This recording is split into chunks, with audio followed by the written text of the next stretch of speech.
Hey everyone, welcome to another episode of Snack Time with Michael Hearst. I'm Michael Hearst, so glad you guys could be here. This episode has actually been pre recorded because my wife had to teach a yoga class at the exact same time as I would normally be doing this. But this is cool because it's going to allow me to actually insert some photos and videos here and there. For those who don't know, I've written several books, including Unusual Creatures, Curious Constructions, and Extraordinary People. And so I like oddities.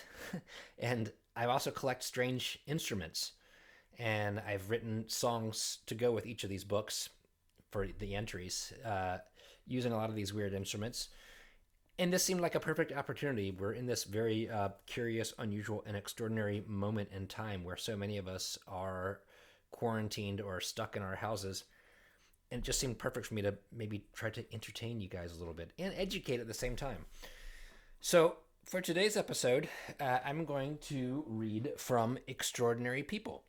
This was the second book in the series. By the way, this book in itself is extraordinary. It's extra extraordinary because, well, they printed it upside down.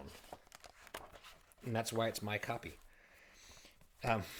So today's episode, I'm going to read about William Kamkwamba. Do you guys know who this is? He's pretty amazing. Let's do it. And then I'll play the song, so don't go anywhere. William Kamkwamba, born in Dowa, Malawi in 1987. That means he's young. At the age of 14, William Kamkwamba single-handedly built a windmill in his village in Malawi, using tractor fan blades, bicycle parts, and scraps he found at a local junkyard. His makeshift windmill generated enough electricity to power 4 lights and 2 radios in his family home. Here it should be pointed out that the Republic of Malawi is a landlocked country in Southeast Africa. Landlocked means that there's no water around it. It's completely surrounded by other countries, other land.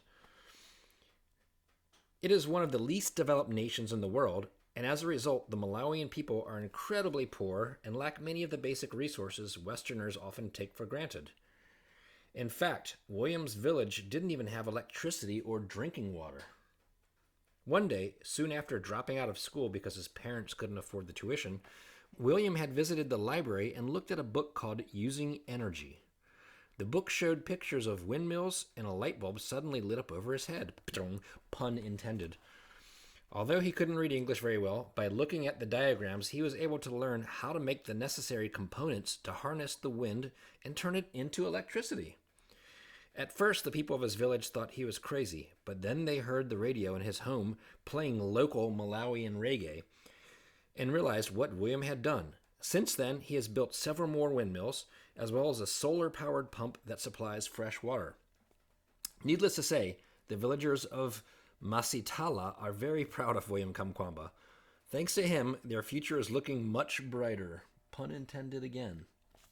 Okay, so then I have a diagram here of William's wonderful windmill and some of the parts he had. Bicycle tires, flattened pipes, bamboo poles, tractor fan. And this was amazing because he didn't even speak English. He walked to this library, which was probably miles and miles away, and just looked at pictures. And by looking at these pictures, figured out how he could build a windmill. And then went to this junkyard, collected these parts, and made a windmill. Here's a funny little note. Google it. Word spread of William's incredible achievements. And in 2007, he was invited to Tanzania to appear at a conference. While there, he was asked if he needed to use the internet or check anything on Google. William asked, "What animal is a Google?" This is true. William has since come to the U.S. He studied at Dartmouth University, and there's been movies made about him, and he's become quite famous. So now we're all very proud of William. Onward and upwards. Here you go. William has since received scholarships allowing him to return to school. He currently studies engineering at Dartmouth University. And this was written a few years ago, so he's even gone beyond that. So I want to show you an actual picture of William. Here you go. And here's the windmill he built. And as I mentioned, the first thing he used the windmill to power was a small radio. And the villagers gathered around and they heard Malawian reggae, which, if you don't know reggae, it has this kind of... So here's my song about William Kamkwamba. Flattened pipes, a tractor fan, pulled out from the garbage can. Put them together, let's see.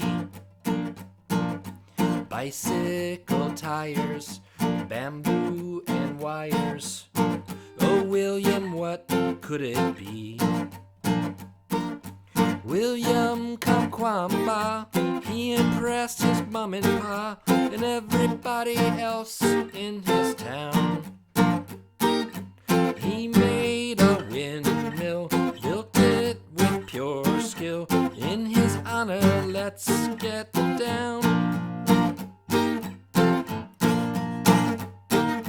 Flattened pipes, tractor fan, pulled out from the garbage can. Put them together, let's see.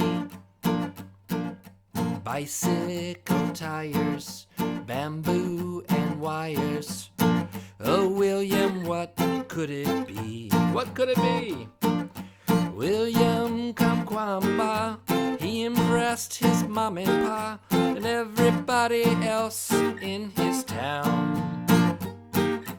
He made a windmill, built it with pure skill. In his honor, let's get down. Woohoo! William Kamkwamba. Thank you guys so much for tuning in. I'm now going to play you the actual song as I say goodbye. And huge thanks to Jason Bitner and Dan Miller for producing this show, and to Julian and Julie Landau for letting us stay in their house, and to my wife Kelly and my son Nathan. Take care, everybody. Be well. Flattened pipes, a tractor fan, pulled out from the garbage can. Put them together, let's see. Bicycle tires, bamboo and wire.